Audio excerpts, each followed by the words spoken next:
Parce que si on réfléchit bien, moi je suis un vrai démocrate. Georges est un fasciste de merde. Un fasciste de merde. Par exemple, il faut le rémigrer, lui, par exemple. Et je pourrais le faire moi-même, il n'y a pas de problème.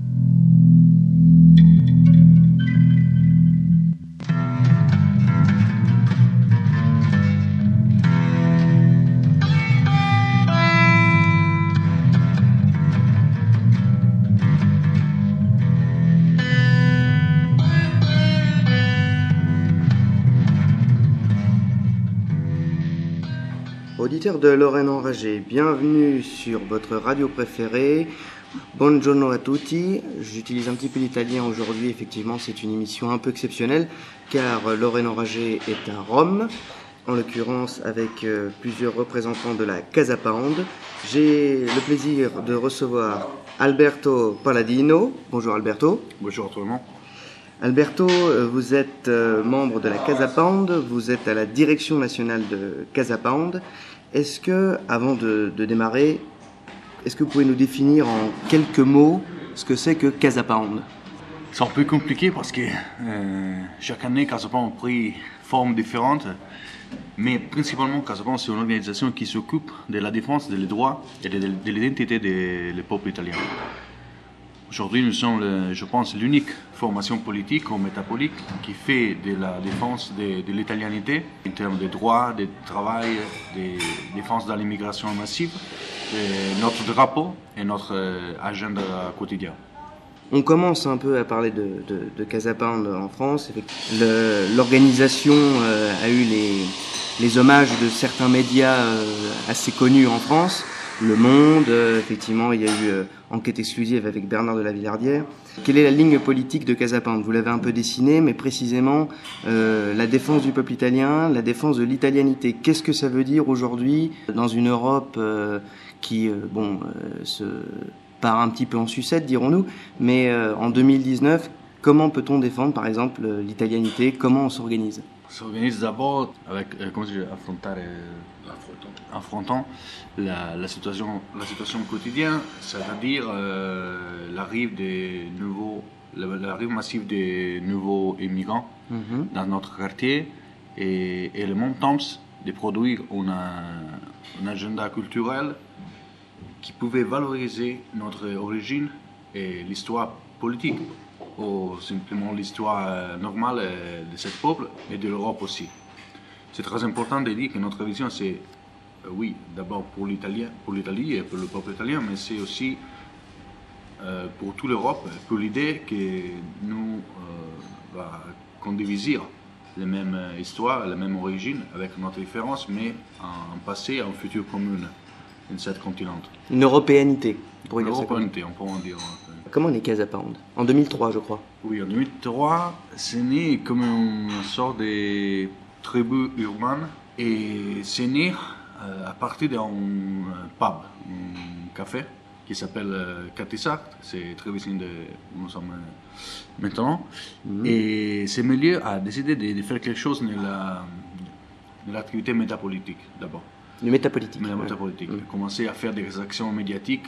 Et autant ça va appeler ces choses les paniques médiatiques. Par exemple, d'entrer dans les supermarchés et de lancer des flyers. Supermarchés, pardon. De lancer des flyers ou de changer l'étiquette des produits, surtout les produits qui venaient de la multinationale, Nestlé, blablabla.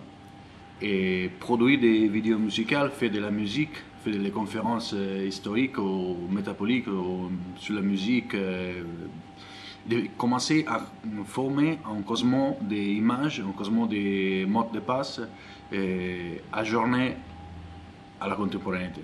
Donc, si je comprends bien, faire scission avec une culture contemporaine en créant sa propre culture. En créant sa propre culture, en contact avec notre radice. Et les choses que nous considérons notre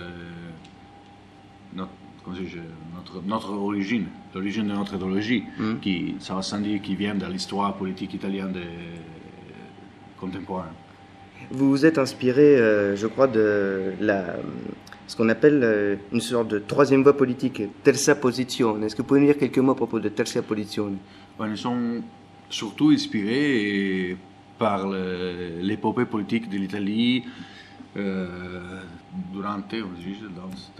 durant les derniers siècles, et surtout dans la fin, la chose que nous considérons la fin de le Risorgimento italiano. Le Risorgimento, c'est la création d'une nation, la création d'un peuple, surtout de l'identité de ce peuple.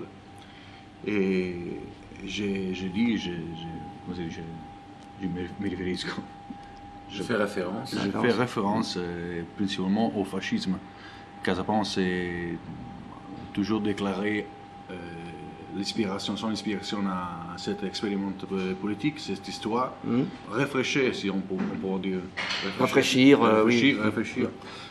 Et cette inspiration politique aujourd'hui.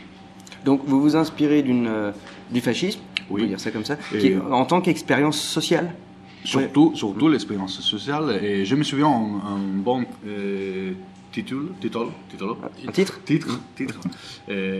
du magasin qui a dit Casapan, c'est le fascisme du 3e millénaire. Et pour nous, c'est parfait, parce que c'est exactement notre idée, notre idéologie, l'inspiration de notre activité. Avec les spécifications, on va travailler. Notre boulot, c'est aujourd'hui, dans cette société, dans ce moderne. Dans ce monde moderne, comment faire avec l'idée de fascisme? Alors, justement, parce que très vite, dès lors on entend le mot fascisme aujourd'hui, dans ce monde moderne, on hurle « Ah mon Dieu, quelle horreur !» Est-ce que vous pouvez nous donner une définition du fascisme vue par les Italiens et non pas vue par les Français? C'est un peu compliqué parce que l'activité de Casapan est notre idée du fascisme et il passe à travers beaucoup de choses. C'est pas seulement l'activité politique, pas seulement les livres, pas seulement la codification d'une idée ou l'étude de l'idéal politique. Mais d'abord, en première ligne, on va trouver la volonté de protéger notre tradition, notre futur, dans une imposition du monde totalement différente de ce que nous considérons la tradition, la vision traditionnelle du monde. Aujourd'hui, on va confronter nous avec la globalisation, avec une Union européenne qui est, à notre avis, la nouvelle forme de dictature en Europe, et toutes ces choses, l'immigration et blablabla, la crise économique, le contrôle et la dictature de la finance globale. Internationale. Pour nous, aujourd'hui, faire la guerre, confronter nous contre ces choses, c'est notre forme d'évolution, notre forme de fascisme aujourd'hui. C'est ce qu'on qualifierait en français une forme d'alliance rouge-brun, à savoir une influence donc de penseurs classiquement de droite et des penseurs dits plus de gauche. Vous pourriez dire ça comme ça? En Italie, c'est facile de répondre à ces questions parce que nous, l'alliance rouge-noir, c'est quelque chose d'inutile parce que nous avons déjà l'expérimentation politique, c'est le fascisme.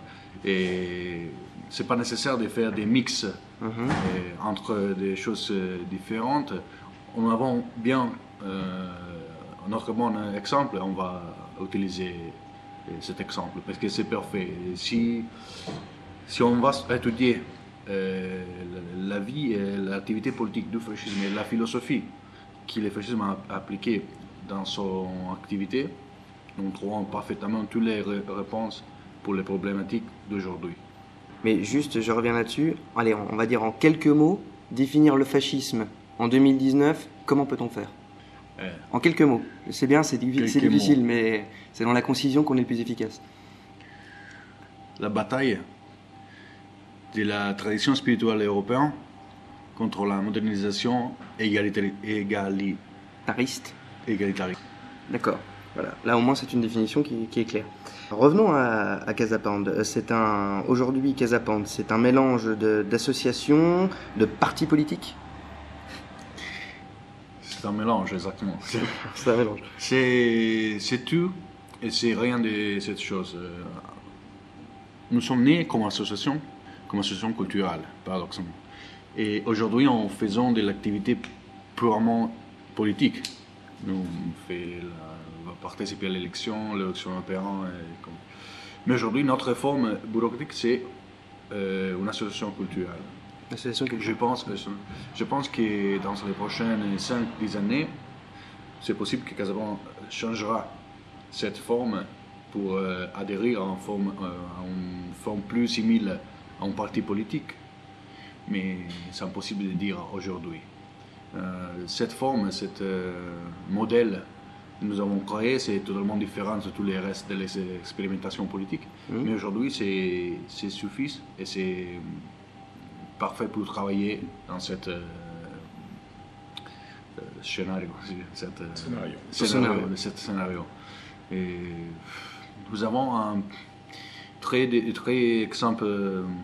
mauvais exemple de l'histoire des partis politiques italiens après la Deuxième Guerre mondiale, parce que tous ces partis ont prouvé à changer la forme, à suivre les consensus et à transformer en perdu l'idéologie originaire de son-même. Si je vous comprends bien, le jeu politique parlementariste, pour faire simple, a peu à peu tué certains partis qui pouvaient vous inspirer.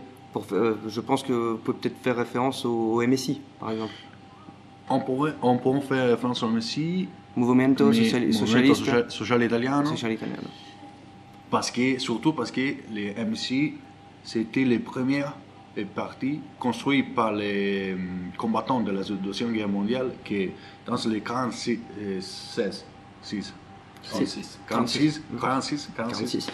ont décidé immédiatement de faire quelque chose dans l'activité politique. Et vous pouvez imaginer bien la situation de l'Italie à la fin de la guerre. On a perdu une guerre très dure, la division sociale entre les combattants des droits, on pourrait dire des droits, les fascistes et les antifascistes. Mais oui, c'est un bon exemple pour nous, surtout sur cet esprit, cet esprit volontaire, cet esprit de s'engager immédiatement. Au contraire, par contre, la fin de cette partie, c'est un bon exemple pour comprendre la route qu'on ne doit pas prendre. La route du parlementarisme, surtout si le parlementarisme signifie de courir vers le centre modéré et perdre en cet parcours l'origine et la force de l'idéologie, la radicalité de l'idéologie. La radicalité, ça ne signifie pas démontrer toujours une forme agressive et violente, comme on va lire sur les médias aujourd'hui, mais ça signifie vraiment de rester fidèle à l'idéologie, à la philosophie qui t'inspire de ton esprit. Si je vous comprends bien, la radicalité, ça ne veut pas dire rentrer dans le jeu politique, c'est rester soi-même. Exactement. C'est rester soi-même et éviter de perdre son âme, quoi. De perdre son âme, oui. Pour nous, être radical signifie d'ouvrir tous les jours 145 sections locales partout l'Italie, d'avoir une armée de volontaires qui fait l'activité politique de Casapound dans les petits villages, dans les métropoles d'Italie, et d'éprouver aujourd'hui à participer à l'élection européenne aussi.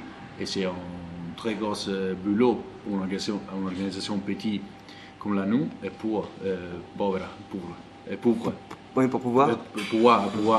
comme Casapound. Et ça signifie que c'est la radicalité, d'être tous les jours engagé. C'est pas seulement quelque chose pour le week-end, pour un concert, démontrer au dehors. C'est plus quelque chose qui est dans nous, dans notre âme. De comprendre que la victoire sera la nôtre un jour. Et cette victoire, et le parcours pour la victoire, il va être construit. Non, c'est construit. On doit construire le parcours pour la victoire tous les jours, avec l'activité. Alors, on va revenir sur les activités de Casapound, mais un petit mot sur le nom Casapound. Vous vous inspirez de Ezra Pound. Est-ce que vous pouvez nous dire qui est Ezra Pound et pourquoi vous vous êtes inspiré de cet auteur? Ezra Pound, c'est un poète américain et qui a vu des très claires paroles contre l'économie globale, contre la finance globale et surtout contre l'utilisation de l'économie contre les peuples, contre la souveraineté du peuple. Et c'est paradoxal, mais lui a vu ce problème soixantaine qui a individué ce problème, a commencé à écrire des textes, des livres, des poèmes sur cette question. Et lui-même a payé cette position avec la galère, avec la prison. Avec l'institut... L'internement. Et autant lui a participé con enthousiasme à l'expérience du fascisme italien. Une très bonne amitié avec Mussolini, une très bonne amitié avec tous les premiers hommes du fascisme, première ligne du fascisme. Alors on a pris son nom pour honorer lui et pour indiquer avec son nom la progression de Casa Pound pour le futur. On a choisi le nom d'Ezra Pound aussi pour faire une division entre les vieilles conceptions de l'activité, de la forme, de la formation politique italienne, néofasciste, on va dire néofasciste, et les nouvelles formes que Casa Pound a données à notre milieu. C'est-à-dire que dans Ezra Pound, on retrouve déjà une forme de troisième position. Voilà. Exactement. Voilà. Exactement, parce que son bataille, c'est principalement la bataille économique, qui aujourd'hui c'est centrale dans notre boulot et dans tous les problèmes de l'Europe ou du monde. Ils viennent principalement de la gestion criminelle de l'économie mondiale, de la finance mondiale. En plus, ça c'est pas la classique image, il n'y a pas la classique image du combattant de la Deuxième Guerre mondiale, mais paradoxalement, lui était le plus dangereux combattant de la Deuxième Guerre mondiale parce qu'il a individualisé, il a compris les centres, le cœur de l'ennemi et il a commencé à dénoncer ces choses sur son livre, sur son opéra. Dans son œuvre. En dénonçant finalement à la fois le libéralisme d'État, mais aussi l'étatisme forcené qu'on pouvait retrouver chez les soviétiques, donc Ezra Pound incarne bien cette troisième voie. Exactement, parce que c'est pas communisme, c'est pas statalisme soviétique, mais c'est vraiment la tradition sociale, politique, économique européenne, que c'est tous les deux ensemble ou rien de les deux. C'est la liberté de vivre ton vie, de faire des boulots, de travailler, aussi de devenir riche avec ton boulot, ton travail, mais aussi le contrôle de l'État sur la politique économique et l'aide que l'État pouvait donner à les citoyens qui va faire des boulots, qui va confronter soi-même avec les sérieux. D'ailleurs, j'en profite pour les amateurs de littérature. Si vous ne connaissez pas Ezra Pound, je vous recommande ses cantos, qui sont des poèmes magnifiques, mais aussi son livre Culture en abrégé, qui est également très très bien. Revenons à Casa Pound. Vous avez commencé à vous faire connaître, je crois, en 2009, après le tremblement de terre de l'Aquila. Quelles ont été les premières activités, les premiers agissements de Casa Pound à ce moment-là? Il y a 10 ans. Récemment, j'ai vu la photo de Facebook qui a souvenir nous qui sont passés 10 ans. 10 années sont passées à ce moment. Et c'est incroyable parce qu'aujourd'hui encore, je me souviens de ce moment, des moments d'intervention sur l'Aquila. Et la meilleure chose, c'est que les premières idées qui s'est arrivées de Casa Pound, c'est totalement volontaire, c'est totalement spontané. Nous sommes partis, je pense, la même nuit que le tremblement de terre. C'est compliqué. Tremblement de terre. Des tremblements de terre. et à l'Aquila, nous avons retrouvé beaucoup de camarades de Casa Pound qui ont fait la même chose. Et après, nous avons organisé notre idée, notre intervention. Et nous avons créé un camp. Un camp. Je m'excuse. On est entré en camp avec notre drapeau, avec les drapeaux italiens. Et cette camp, c'est devenu les points de référence. De chute, oui, le point de référence, le point de chute. De chute pour beaucoup des citoyens de l'Aquila et aussi des petits villages aux alentours de l'Aquila. Et là-bas, nous avons créé vraiment la connexion entre les militants, les volontaires, les personnes engagées dans notre révolution et les normaux citoyens de la société italienne qui est une ce moment la nécessité d'être supporté aussi par nous. Et c'était magnifique parce que la différence politique, la différence d'idéologie, c'est complètement effacé. Parce que si tu vas aider réellement une famille ou les citoyens, ces gens pouvaient... è un po' complicato da pensare e dirlo in francese. La gente che quando tu aiuti direttamente riconosce il valore di quello che sei in quello che fai. Les gens, quand tu les aides réellement, ils te reconnaissent pour ce que tu es, pour ce que tu fais.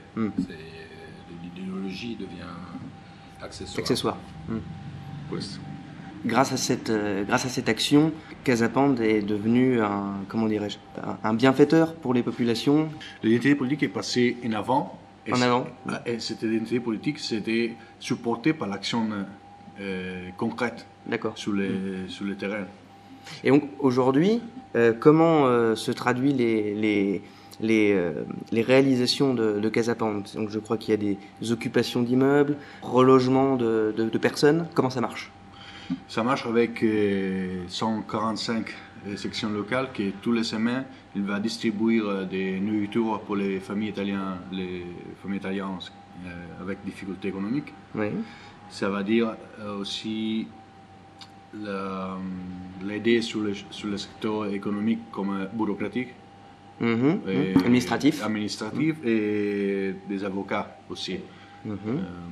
Nous avons aussi des sections qui s'occupent de l'assistance médicale de base gratuite pour les Italiens qui ont un problème à accéder à la santé. Et toutes ces choses au niveau social.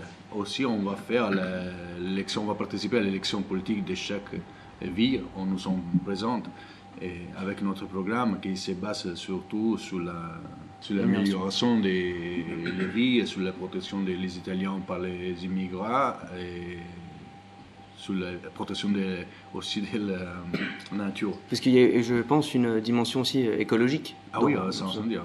C'est très original du fascisme si vous considérez que les principaux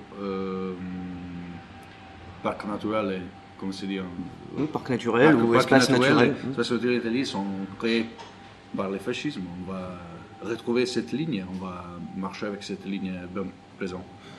Donc c'est vraiment une préservation à la fois du tissu social, économique et naturel de l'Italie. Ah oui, ça. J'ai vu, là en 2019, il y a eu une liste, Casapande, qui a obtenu à la Chambre 0,14% avec Simone Di Stefano. Est-ce que vous pouvez nous expliquer un petit peu comment politiquement la Casapande s'implique dans la vie politique italienne et peut-être éventuellement nous dire la différence par rapport à la France, puisque l'Italie est une république parlementaire où le Parlement a le vrai pouvoir. Me fait rire parce que pour moi, mon idée, c'est que le parlementarisme, c'est une forme de gouvernement vraiment mauvaise. Mauvais, pardon. Mauvais, parce qu'un pays, une nation comme l'Italie, probablement, pour l'Italie, c'est nécessaire, c'est mieux une forme avec un homme qui pouvait prendre des décisions importantes, de prendre la responsabilité de son action. En résumé, ce qui ne va pas en Italie, c'est qu'il faudrait une république monarchique, un peu comme en France, avec un président clairement établi, grâce auquel on a une référence. Exactement, qui a la responsabilité de son action et qui pouvait être changé si la son politique c'est mauvaise, ou si on pouvait être reconfirmé si tout va bien, s'il fait un bon boulot. Aujourd'hui, en Italie, cette situation de parlementarisme, c'est terrible parce que tu n'as jamais la responsabilité. C'est toujours un jeu de cartes qui change la responsabilité, c'est toujours un duel de responsabilité, d'accuses entre la droite, le centre, la gauche. Et alors, si vous analysez l'histoire politique italienne, vraiment, sont vraiment petites les chances de changer la structure globale de notre Parlement. Aujourd'hui, c'est encore divisé par la droite, le centre modéré et la gauche. Et les normes qui forment la classe politique italienne, c'est toujours les mêmes. C'est toujours les mêmes. Sont les filles, sont la même génération à gauche, la même génération à droite. Et ça. Donc d'année en année, on retrouve les mêmes et c'est un jeu de parti où la gauche accuse la droite la gauche et on ne s'en sort jamais. Aujourd'hui, on a que la gauche s'est spécialisée dans le globalisme, l'acceptation des migrants, acceptation de l'autre. Et la droite s'est devenue c'est spécialisé sur la défense de l'économie libérale sans contrôle et sur la défense des intérêts des grosses capitales, des gros capitales, et surtout du nord de l'Italie. Et Casablanca va jouer son parti dans cette structure politique avec son vraiment différentes méthodes de boulot. Et si on parle de Simone Di Sterno, par exemple, Simone Di Sterno, c'est le président de Casablanca. Aujourd'hui, c'est le visage politique de Casablanca. Et si on met est un homme qui est né dans ce Casablanca. C'est lui qui a formé la communication, l'image et surtout les actions, la modalité opérative de Casablanca et qui a positionné Casablanca dans cette style d'être à l'avant-garde de ces nouvelles interprétations de la politique en Italie. Et lui, c'est qui a écrit beaucoup, la plupart de notre programme politique.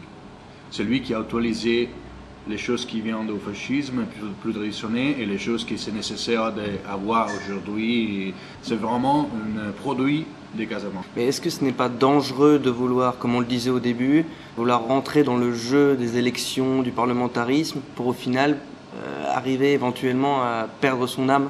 C'est un jeu, on dit, c'est un jeu pour les adultes, c'est un jeu mature, mais pour nous, par exemple, c'est nécessaire parce que les attaques politiques contre nous, c'est toujours que Casablanca, c'est une organisation contre la démocratie et pour arrêter les ordres démocratiques. Alors, on va faire les élections aussi pour démontrer que nous sommes parfaitement dans le jeu de la politique démocratique italienne. Et en voulant aussi changer ce pays, cette nation, avec la forme actuelle du pouvoir.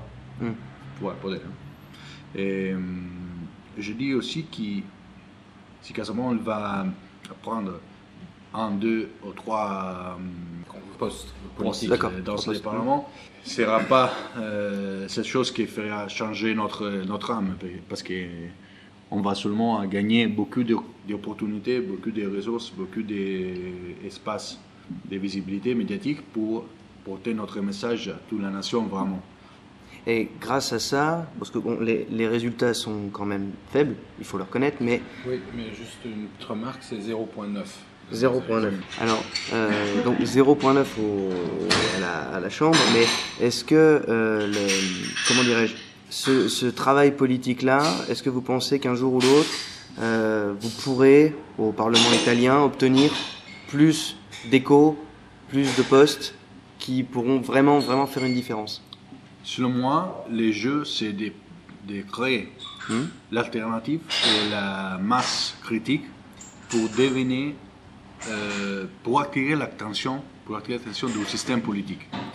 Parce que les systèmes politiques en Italie marchent comme ça. Il fait la guerre contre toi si tu es petit, mais si tu es attractif, le système doit toi considérer. On te considère dès lors on est attractif. Parce que tu vas représenter chaque jour plus des Italiens, plus des citoyens. Alors, c'est pas possible d'ignorer totalement ton position. Casablanca, avec cette 1% ou 0,9%, c'est devenu une réalité politique. Et ces choses, c'est pas... C'est comme ça, c'est sur les tables. C'est un fait. C'est un fait, exactement. Et aussi avec les élections, nous avons l'occasion de connaître beaucoup des citoyens, de parler avec la gente dans les rues. Et si vous changez le percent et vous trouvez les nombres de tous les votes qui Casablanca a pris, sont beaucoup de gens. Ils sont vraiment une armée des citoyens qui avec Casablanca, qui donnent les votes à Casablanca pour envoyer un message au système politique. C'est la chose que le mouvement 5 étoiles a fait. Bon, le problème, c'est que le mouvement 5 étoiles, c'est quelque chose d'artificiel créé par les autres. Par l'autre. Haut pouvoir politique. Non, per l'alto.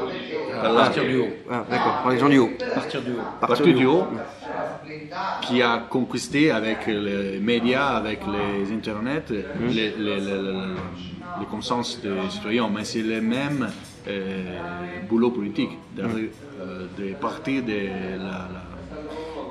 l'ON pour prendre l'âme et les votes des citoyens. Casablanca fait contre elle part au même niveau de la population, parce que c'est composé principalement des citoyens normaux, je dis citoyens engagés dans l'activité politique. Il va créer la chose qu'aujourd'hui c'est appelé par les médias les syndicats des Italiens. Syndicat, c'est comment dire les syndicats des travailleurs. Le syndicat des Italiens. Syndicat des Italiens. Un lobby Comme un des lobby. Italiens. Donc là, on est vraiment dans l'illustration de ce qu'on appelle le gramscisme politique, c'est-à-dire que vous avez fait parler de vous, et grâce à ces résultats, certes faibles, mais c'est des résultats qui comptent, et ce qui fait qu'aujourd'hui, vous avez donc une résonance politique. Alors vous êtes parti, on va dire, du bas, tandis que 5 Stelle, 5 étoiles, est parti du haut. On va dire ça comme ça. Aujourd'hui, en Italie, on doit encore comprendre qui a formé, qui a financé, qui a créé les mouvements 5 étoiles. Alors justement, j'allais dire, on parle beaucoup de la Ligue du Nord et de 5 étoiles en France. Alors, du point de vue de Casapande, qu'est-ce que c'est que 5 étoiles, la Ligue du Nord, l'Union, Salvini, etc. Qu'est-ce que c'est? Je pense que l'union, c'est seulement un mariage stratégique entre deux partis qui ont gagné la majorité des votes en Italie. Et c'est né aussi parce que la gauche traditionnelle en Italie et la droite traditionnelle, Berlusconi plus spécifiquement, ont perdu la crédibilité pour toutes les choses que vous bien savez, les scandales, l'incapacité de résoudre les problèmes italiens. Aussi dans le niveau du travail, par exemple, que c'est une chose qui c'est dans les mains de la gauche traditionnellement. Alors ces nouvelles forces sont arrivées, ont gagné les votes des citoyens et ont formé ce gouvernement technique. Je dis technique parce que ce sont deux formations politiques vraiment différentes entre eux. Et la Ligue du Nord, on va se souvenir qu'elle est née comme un parti régional, un parti du nord de l'Italie, qui aujourd'hui, il y a dans son programme la division du nord de l'Italie, le nord plus riche, le nord économiquement plus développé. Qui tire le sud. Qui tire le sud, et on va diviser, on crée un nouvel État du nord qui s'appelle Padania. Et au contraire, le mouvement 5 étoiles a gagné beaucoup, la majorité de son vote au sud, avec la promesse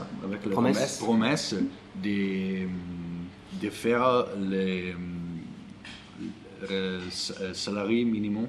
Le salaire minimum. Le reddito cittadinanza. Une forme d'allocation universelle, nationale. D'accord. Oui. C'est-à-dire une chose vraiment de gauche, avec quelque chose vraiment de droit, la défense des pouvoirs capitalistiques du nord d'Italie, qui s'est fait un mariage avec la forme plus populaire ou populistique de la gauche, qui aujourd'hui s'est représentée dans le mouvement 5 étoiles. Et est-ce que ça fait justement concurrence, je mets ça entre guillemets, mais est-ce que ça fait concurrence à Casapande, justement, ce positionnement droite-gauche?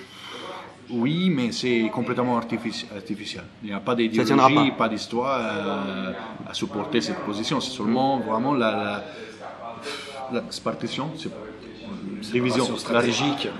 La répartition stratégique des pouvoirs politiques.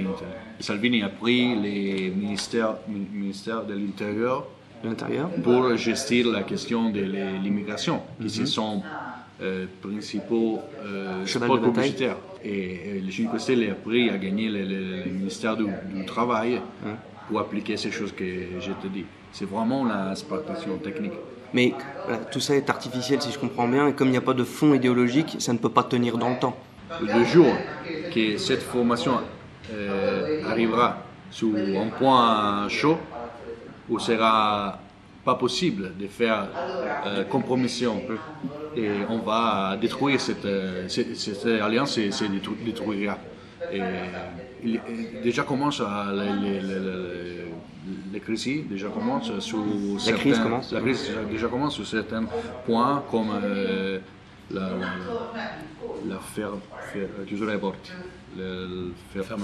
fermeture des frontières, des ports, ou l'application économique, cette allocation universelle. Oui. Et est-ce que l'Union européenne est un possible élément qui pourrait contribuer à cette séparation, rester dans l'Union européenne, rester avec l'euro? Est-ce que les élections qui viennent peuvent faire céder cette union? La position politique sur l'Europe, c'est complètement différente entre 5 étoiles et Ligue du Nord.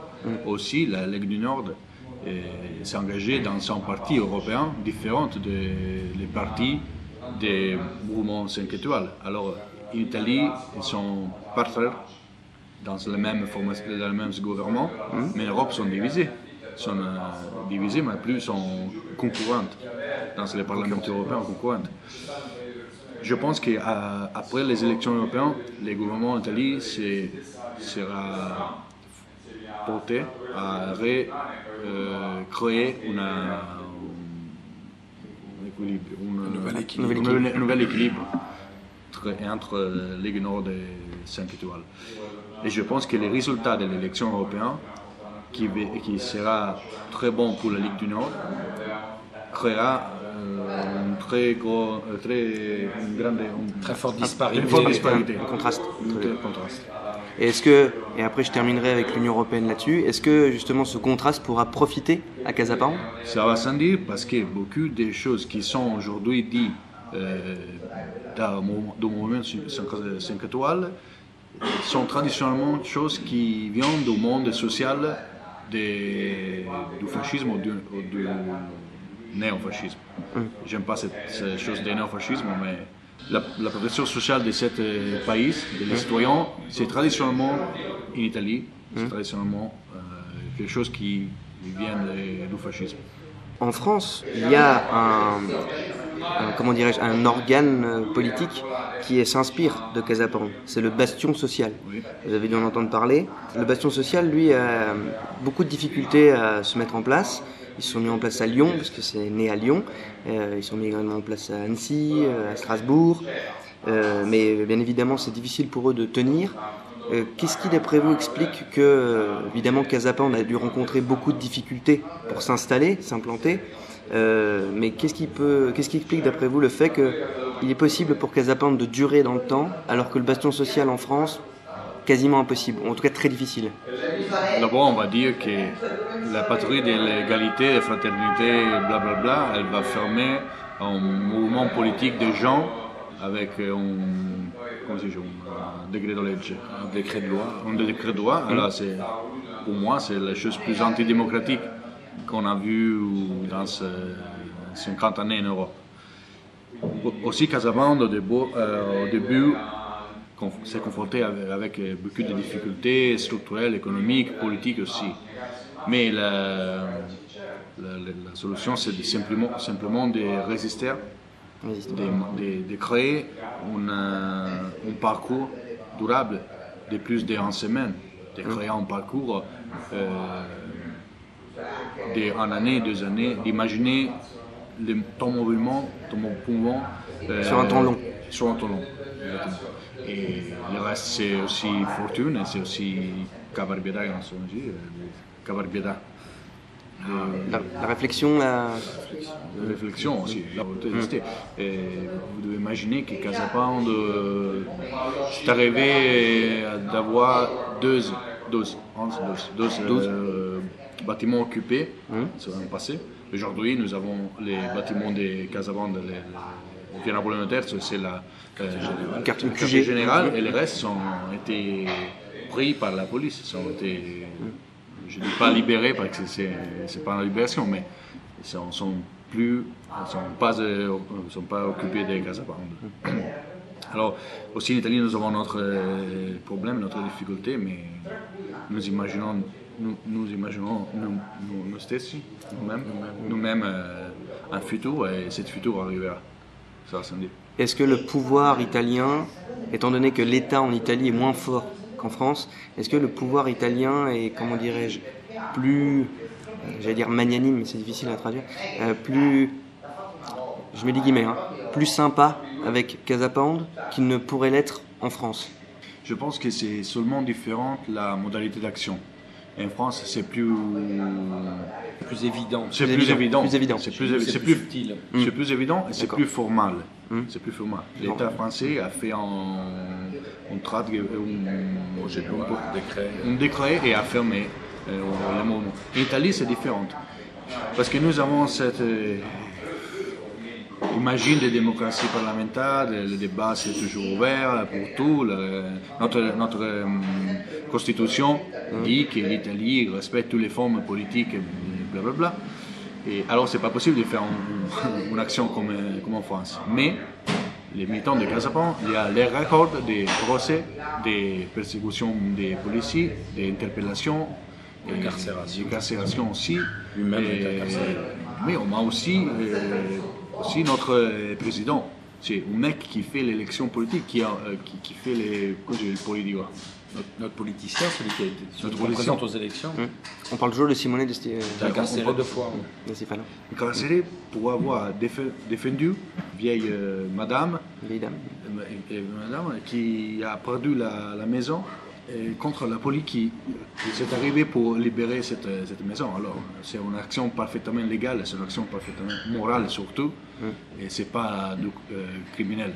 Donc pour résumer, Casa Pound a protégé une vieille dame qui se faisait expulser de chez elle et l'a relogée. C'est ça? Exactement. D'accord. Si nous voulons compléter l'image de cette histoire, les publics ministères, c'est dit comme ça, les ministères publics qui a commandé l'action des policiers pour libérer cette maison, c'était arrêté pour corruption, exactement, sur les bâtiments. Et lui, je pense, a pris des Rolex et des argents pour libérer ces bâtiments, je pense, pour faire un fort à les hôtels, les constructeurs. D'accord. Qui a des intérêts au centre-ville. Donc les hommes politiques qui ont pris la décision de virer cette dame, Magistrat. Les magistrats. Il est en prison actuellement. voilà, est en prison parce qu'il a été chopé la main dans le sac. Exactement. D'accord, Main dans le sac, c'est formidable. Alors, on arrive vers la fin. Quelles sont les perspectives pour Casa Pound? Et aussi, ça, j'ai failli oublier d'en parler, mais c'est important. Vous-même, vous êtes impliqué dans les actions internationales de Casa Pound. Alors, quelles sont les perspectives de Casa Pound? Et pouvez-vous nous donner quelques petits éléments sur les projets que vous menez à l'international? Les perspectives de Casa Pound sont de continuer de faire notre boulot, indépendamment du résultat de l'élection politique, parce que nous avons créé un bureau spécifique pour l'élection. C'est-à-dire que si l'élection va mal, c'est pas la fin de Casa Pound, parce que c'est seulement la part plus visible de notre activité. On va continuer notre boulot avec toutes les sections locales que nous avons en Italie. On va continuer à faire des conférences, on va continuer à produire des magasins de Casa Pound, de produire des livres. Aujourd'hui, nous avons les site internet, nous avons la maison de production des livres, que je dis, Maison d'édition, des magasins, la librairie, les marchettes, le marché. Un groupe de musique? Au groupe de musique, on a un label, on est étiqueté, comment ça dit, un label musical. Un label. C'est-à-dire que Casa Pound a créé son cosmos, son univers d'activité culturelle indépendant de l'activité politique traditionnelle de l'élection politique. Au niveau international, nous avons gagné très bons résultats dans les ultimes 8 années, 10 années. Parce que, par exemple, durant la guerre en Syrie, on a transporté là-bas 12 ambulances ambulance. Et on a envoyé avec les bateaux, on a envoyé des médicaments, vêtements, et on a créé ou recréé la connexion entre l'Italie ou l'Europe et la Syrie. On a défendu aussi avec la solidarité les communautés chrétiennes de la Syrie. On a porté en Europe l'image d'un pays qui c'est pas c'est différent de l'histoire qu'on va lire sur les médias. C'est pas un pays dans les mains d'un dictateur, mais par contre c'est un président qui défend la minorité chrétienne de Syrie. Et c'est la même chose au Liban, c'est la même chose en Irak. On a porté cet exemple en Europe. On a commencé à produire une histoire différente. Vision différente de Bachar al-Assad, par exemple, qui n'est pas le dictateur. Pas seulement pour Bachar al-Assad, pour tous les mots de raconter. La manière de raconter l'extérieur en Italie, que c'est complètement artificiel, c'est complètement dicté par autre, je pense, pour créer une vision du monde. Vision alternative. Vision alternative. Aussi, nous avons créé un village en Birmanie pour la population karen. C'est une population des mi-chrétiens, des mi-bouddhistes. Vous avez dit la population Karen. D'accord. Et pour faire rentrer dans son territoire les familles karen qui habitent aujourd'hui dans les champs réfugiés. Et vous comprenez bien que c'est un petit projet, mais ces petits projets produisent un grand exemple. Parce qu'on va on va transformer réfugiés dans citoyens. La population ne préférait pas de quitter de son pays, mais préférait de collaborer à la solution du problème de son pays. Les Karen, en restant là-bas. Voilà. On doit enfermer cette vision du monde, des peuples qui sont... c'est compliqué. On doit changer cette vision du monde qui ferait des peuples des choses amovibles, qu'on peut travailler à guise. Et donc là, dans le cas des camps de réfugiés qui sont en Thaïlande, en contribuant à soutenir ces guérillas qui sont à la frontière entre la Thaïlande et la Birmanie, ça permet à certains réfugiés, dans ces zones libérées militairement, de retourner sur leur terre, là où ils sont destinés à vivre, à prospérer. Et aussi, c'est la même chose pour les débats entre la christianité européenne et l'islam. Parce qu'aujourd'hui, selon nous, c'est possible d'avoir un dialogue. Si on va comprendre que ce continent s'est formé avec une histoire, et aussi une histoire spirituelle, et les Vicine-Orient s'est formé avec son histoire et son histoire spirituelle. Mais aujourd'hui, si vous venez de la France et nous habitons en Italie, ce dialogue c'est complètement fracassé. Parce que surtout la gauche, on va dire nous qu'on doit accepter tout, aussi la gens qui portent son interprétation violente de la religion en Europe. C'est quelque chose que nous avons abandonné au temps de ménage. Alors on va parler avec les bons exemples, pour les exemples positifs en Europe.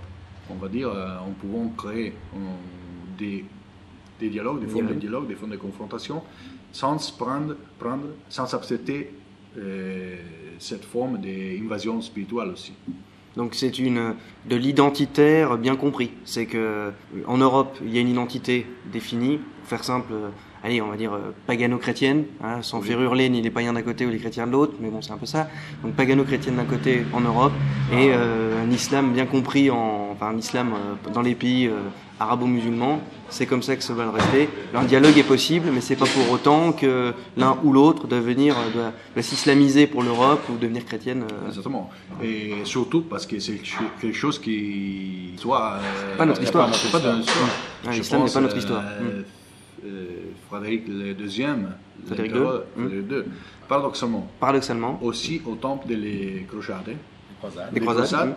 L'Europe a communiqué beaucoup et mieux avec l'islam d'aujourd'hui. Alors que c'est un affrontement évident et clair. Exactement. Parce que pour conclure, nous croyons que si on va maintenir notre identité, on va comprendre, on va étudier, on va défendre notre identité en pouvant être plus capable de parler avec les identités des autres. Le dernier exemple que je pouvais mentionner, c'est par exemple d'un mec que j'aime beaucoup, qui suit beaucoup sur les sociaux, qui s'appelle Kémy Séba. Kémy Séba, c'est un militant africain, noir, et qui dit exactement ces choses. Restez ici, à les autres Africains. Restez en Afrique, à contribuer à votre futur. Ne défendez pas l'Afrique depuis la France, l'Italie, l'Europe. Revenez en Afrique. Revenez à faire votre boulot ici. Fermer la déportation volontaire en Europe. Et pour nous, c'est important de trouver cet exemple de l'autre côté du mur. Et j'en arrive justement à ma dernière question. On parle de réveil des peuples, ou un réveil nationaliste, populiste, nationaliste, etc. Est-ce que vous pensez qu'effectivement on va assister dans les 5, 10, 15, 20 prochaines années à un réveil des peuples européens? Oui, c'est sûr, mais le problème est qu'on va voir ces choses en relation à un réveil de la guerre sociale en Europe. Je pense que l'immigration, la crise économique fera réveiller les peuples, mais pour les rumeurs des armes, pour les rumeurs des machines brûlées par les rues, de la révolution par les rues.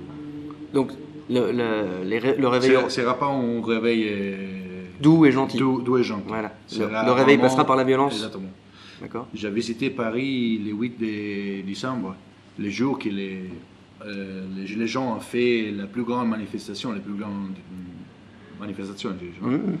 Gilets jaunes. Les Gilets jaunes. Et j'ai vu vraiment les futurs de l'Europe si on ne va pas résoudre les problèmes aujourd'hui. Ce sera une guerre sociale, ce sera une guerre ethnique aussi, et surtout c'est une guerre entre les riches et les pauvres. Et ce sera, je pense, à la fin de la culture européenne qui s'est créée sous la collaboration entre les différentes classes sociales, entre les différentes nationalités, et entre les différentes cultures spirituelles ou cultures politiques.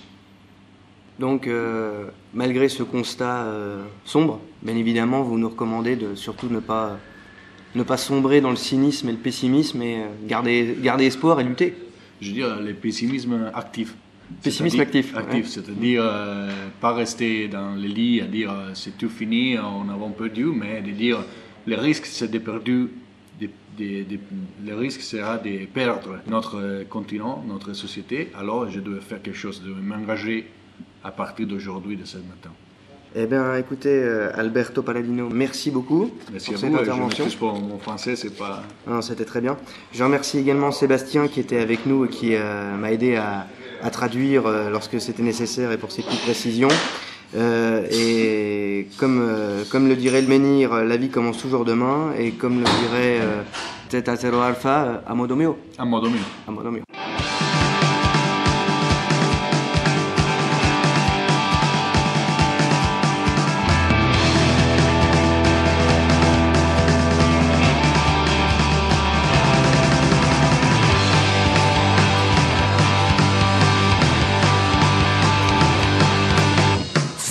Non sono stato mai nauseato come adesso, asseragliato dal progresso.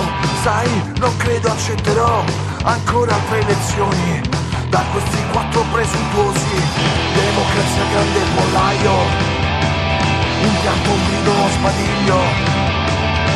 Oh mio Dio quanto è banale il vostro mondo dell'uguale.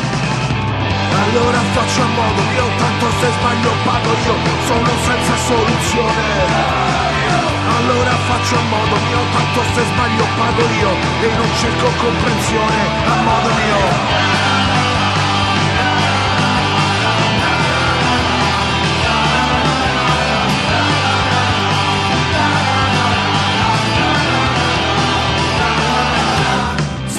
Non sono stato mai altruista come adesso, e penso a quello che è successo.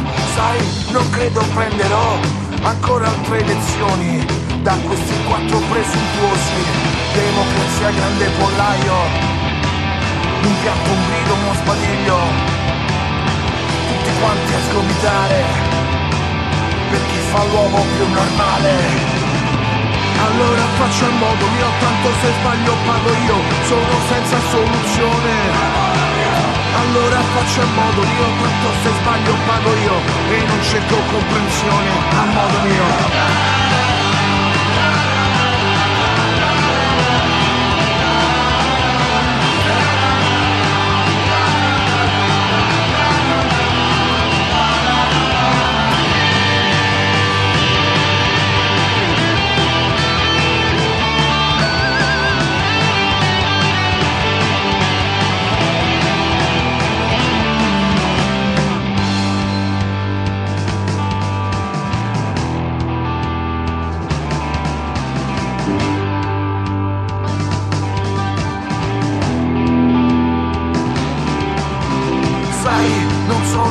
Mai così sveglio come adesso, ci serve molto autocontrollo, sai, non credo cambierò il mio modo di pensare in quest'epoca di scuse, democrazia grande pollaio, un pianto, un grido e uno sbadiglio, tutti pronti a starnazzare perché non sanno più come volare. Allora faccio a modo mio, tanto se sbaglio pago io, sono senza soluzione.